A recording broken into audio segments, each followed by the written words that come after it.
Look at this guy before and after. Same person, completely different energy. And the only thing that changed was his hair. That's how powerful the right approach can be. But here's what nobody tells you when most guys try to grow their hair out. They run into the same 5 problems every single time. And instead of fixing them properly, they start grabbing whatever product looks promising. That never works, because the problem isn't the product. It's that they're treating symptoms while the real cause goes untouched. So in this video, I'm going to show you how to fix all of these problems for good. And the best part, the fixes are simple. Let's start. 1. Thin hair. If your hair looks flat and weak, your first instinct is probably to reach for a volumizing shampoo. And that's exactly the wrong move, not because shampoo is bad, but because that's not where the problem is coming from. Think about it this way. Your hair follicles are like plant roots buried underground. If the soil doesn't deliver enough water and nutrients, nothing grows well, no matter how good the seed is. The same logic applies here. If blood isn't circulating properly to your scalp, your follicles aren't getting the oxygen and nutrients they need to produce strong, thick hair strands. Volumizing products can create a temporary illusion of fullness, but the moment you wash your hair again, you're back to square one. What actually moves the needle is improving blood flow directly at the scalp. Here are 3 ways to do it. Scalp massage. Do this 2 to 3 times daily for 3 to 5 minutes. Use your fingertips or a massage tool and work in slow, circular motions with light pressure. You'll often feel a subtle warmth or tingling when it's working. What's interesting is that research has shown regular scalp massage can stimulate hair growth at a level comparable to minoxidil, one of the most popular hair growth treatments out there. And unlike minoxidil, this costs nothing and has 0 side effects. Rosemary oil. Apply it to your scalp roughly 20 minutes before you get in the shower. Massage it in, let it sit, then rinse it out during your wash. Rosemary oil has been studied in clinical trials specifically for hair regrowth, and results once again came in comparable to minoxidil. It works by stimulating circulation, reinforcing the follicle, and calming the kind of scalp inflammation that quietly stunts hair growth over time. Inversion table. This one surprises people, but the science behind it makes sense. When you lie at an inverted angle, gravity naturally pulls more blood toward your head. Even 5 to 10 minutes a few times a week can consistently increase scalp circulation.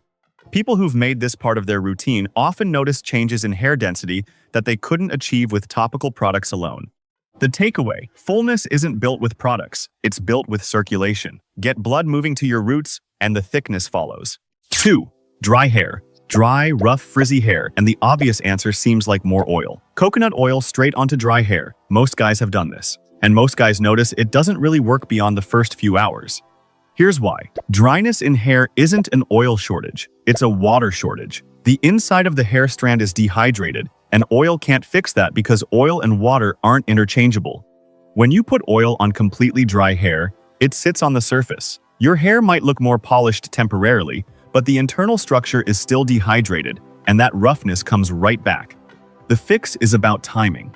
Wash your hair, then while it's still damp, apply your oil. That way, the water content already sitting inside the strand gets sealed in rather than evaporating off. Want to take it further? Apply a hydrating serum first on the damp hair, then layer the oil on top. The serum draws in moisture, the oil keeps it locked there. That combination is what actually produces lasting softness and smoothness. Rule to remember: it's not about adding more oil, it's about keeping moisture from escaping. 3. Dandruff. Most guys assume flaking means their scalp is too dry, so they pile on oil. That's an understandable assumption, but it usually makes things worse. The majority of dandruff cases are caused by a naturally occurring fungus that lives on the scalp. Under normal conditions, it's harmless. But when excess oil is present, that fungus has more to feed on, grows out of control, and that's what produces the flaking, itching, and irritation you're dealing with. Adding oil to that environment is essentially feeding the problem. And here's the other trap people fall into: washing their hair every day thinking it'll clear things up. It doesn't. Daily shampooing strips the scalp's protective oils, and the scalp responds by ramping up oil production to compensate. More oil means more fuel for the fungus. The cycle keeps going. What actually breaks the cycle is using the right shampoo at the right frequency.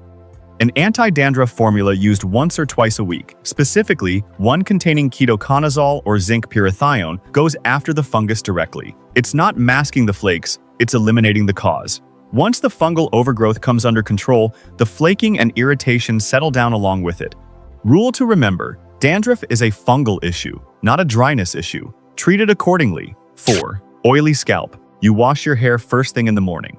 By the time evening comes around, it already looks greasy and flat. So you figure your scalp just naturally produces a lot of oil. But there's a good chance the real culprit is your washing routine itself. Every time you shampoo, you're removing your scalp's natural oil barrier. Your body is designed to protect that barrier, so when it's stripped away repeatedly, your scalp kicks oil production into overdrive to rebuild it. Wash every day and your scalp learns to produce oil faster and in larger amounts to keep up. You've unintentionally trained it to be oilier. Washing less frequently, even just spacing your wash days out, gives your scalp time to regulate itself and find its natural balance. It might feel counterintuitive at first, but most people notice a real difference within a few weeks. One more tool that helps here: a wooden comb. Running a wooden comb through your hair moves oil from the roots, where it pools and weighs everything down, distributing it along the length of the hair. This does two things: it reduces the greasy buildup at the scalp, and it naturally conditions the mid-lengths and ends, which tend to dry out. Rule to remember: an oily scalp is often a scalp that's been overstripped. Give it room to rebalance, and it will. 5. Hair fall. Before anything else, some shedding is completely normal and nothing to panic over. Finding a few hairs on your brush or in the shower drain is just your hair cycling through its natural growth phases. We're talking about something worth looking into when the shedding is noticeably heavier than usual, when you're seeing clumps, or when thinning patches are starting to appear. When that happens, the instinct is to either assume it's genetic or start shopping for anti-hair fall treatments. But in a lot of cases, the answer is simpler and more internal than that. Nutritional gaps, particularly in iron, zinc, protein, and B vitamins, can directly suppress hair growth. Elevated stress levels do the same. When your body is running low on resources, it allocates what it has to critical functions first. Hair, being non-essential for survival, gets deprioritized. Growth slows, shedding increases. Supporting your body nutritionally is often more effective than any topical treatment. A hair-focused multivitamin with ingredients like biotin, zinc, folic acid, and DHT-blocking compounds can fill in gaps that diet alone might be missing. But above all else, make sure you're getting enough daily protein. Hair is made almost entirely of a protein called keratin. If protein intake is low, hair growth suffers at a foundational level. Rule to remember: what's happening on the outside of your head is often a reflection of what's happening on the inside. Address the internal gaps and the external results follow. The pattern you probably noticed is that most of these problems share a common theme. People are addressing the surface while the actual issue sits deeper. The guys who see lasting results aren't the ones trying the most products. They're the ones working with a structured approach that targets the right things in the right order. That's what separates progress from frustration. I've been putting together something much more comprehensive, a complete system built around that kind of structured approach. Not a collection of random tips, but an actual blueprint. It's coming soon. Be ready for it.